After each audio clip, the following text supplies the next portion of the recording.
Hindi film industry में अक्सर हम लोग क्रिमिनल से जुड़ी हुई कहानियां देखते हैं। बॉलीवुड में अक्सर अंडरवर्ल्ड या फिर क्राइम से रिलेटेड कहानियां बहुत सारी पड़ी हुई है, लेकिन अब ओटीटी के जमाने में यही क्राइम थ्रिलर वाली सीरीज चलती है। आमतौर पर क्रिमिनल्स की बायोग्राफी पर हम लोगों को जानना इतना अच्छा नहीं लगता है, लेकिन तेलगी वाला स्कैम 2003 में जो हुआ था वो एक ऐसी कहानी है जिसे देखने के बाद ना ही सिर्फ आप लोग 5 एपिसोड देखने के लिए उत्सुक थे, बल्कि हम लोग ये सीरीज को हर्षद मेहता के साथ भी कंपेयर करने लगे। स्कैम 2003 में हम लोग एक चीज कह सकते हैं कि यहाँ पर कोई भी क्रिमिनल को हीरो नहीं बनाया गया है। गलत रास्ते पर चलने वाले का हाल क्या होता है ये इस सीरीज में हम लोगों को बहुत ही खूबसूरती तरीके से बताया है। तो आइए जानते हैं इस सीरीज के वॉल्यूम 2 की थोड़ी बहुत कहानी के बारे में। स्कैम 2003 में अब तक हम लोगों ने अब्दुल करीम तेलगी के सिर्फ अच्छे दिन ही देखे थे, जैसे कि वो कैसे स्टैम्प पेपर बनाता है, उसको कैसे ट्रांसपोर्ट करना है वगैरह वगैरह, पॉलिटिशियन के साथ कैसे हाथ मिलाना है, सब कुछ हम लोगों ने देखा हुआ है। लेकिन लास्ट के 3 एपिसोड में हम लोग उसका ऊपर से लेके नीचे तक का सफर देखते हैं। किस तरह से राजनीति के ओर चलता हुआ तेलगी बड़े ख्वाब देखते हुए ऐसे चक्रव्यूह में फंस जाता है कि वहां से निकलना उसके लिए मुश्किल ही नहीं बल्कि नामुमकिन हो जाता है। एक तरफ राजनीति होती है तो दूसरी तरफ होती है परिवार से दूरियां। इन सब में तेलगी की नैया कैसे डूब जाती है ये जानने के लिए तो आप लोगों को सोनी लिव ऐप ओपन करना होगा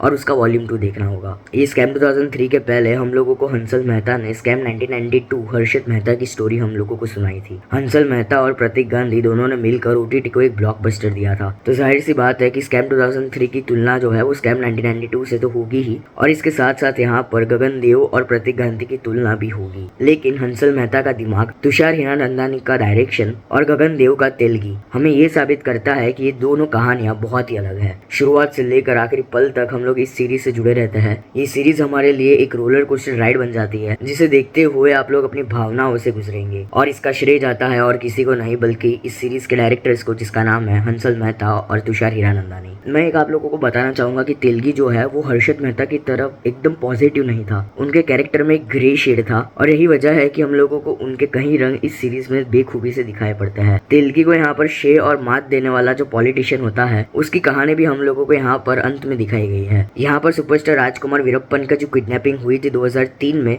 उसका जिक्र भी यहाँ पर थोड़ा बहुत किया गया है। बेशक इस सीरीज के डायलॉग्स बहुत ही अच्छे लगे हैं, मुझे वॉल्यूम 1 में भी अच्छे लगे थे और मुझे वॉल्यूम 2 के भी बहुत ही अच्छे लगे हैं। सीरीज का जो स्क्रीन प्ले है वो हम लोगों को अब्दुल से शुरुआत से ही इम्प्रेस करता है। वो आखिरी के 5 एपिसोड में हम लोगों को तेलगी से नफरत करने पर मजबूर कर देता है। अगर हम लोग एक्टिंग की बात करें तो गगन देव का इस सीरीज से सबसे पहला प्रोजेक्ट है। गगन एक थिएटर एक्टर है और उन्हें ऐसा मौका दिया गया है तो उन्होंने बहुत ही अच्छा फायदा उठाया है। गगन देव जी बतौर रूप से अब्दुल तेलगी के रूप में छा गए हैं। उनकी एक्टिंग, डायलॉग डिलीवरी एकदम सब कुछ कमाल लगता है। लेकिन आईपीएस ऑफिसर के रोल में हम लोगों को मुकेश तिवारी जो है वो हम लोगों को निराश करता है। आमतौर पर हम लोगों ने उन्हें नेगेटिव के रोल में देखा हुआ है, कभी कभी हम लोगों ने उनके कॉमेडी वाले रोल्स भी देखे हुए हैं, लेकिन इस सीरीज में उन्हें पॉजिटिव वाला रोल दिया गया था तो यहाँ पर उनकी एक्टिंग थोड़ी बहुत निराश लगती है। लेकिन कोई बात नहीं, यहाँ पर वैसे उनकी डायलॉग डिलीवरी भी बहुत अच्छी की गई है। स्कैम 2003 मैंने वॉल्यूम 1 में भी कहा था बहुत ही बेहतरीन सीरीज है। अगर आप लोगों ने इस सीरीज के पहले के 5 एपिसोड देखे हुए हैं तो मैं चाहूंगा कि आप लोग बाकी के एपिसोड्स भी देखें यार। एक परफेक्ट क्राइम किस तरह से फेल होता है वो यहाँ पर बहुत ही बेखूबी से दिखाया गया है। ओवरऑल मैं इस पूरी सीरीज को मैं देना चाहूंगा 5 में से 3.5 स्टार। तो चलो यार, यही था मेरा आज का रिव्यू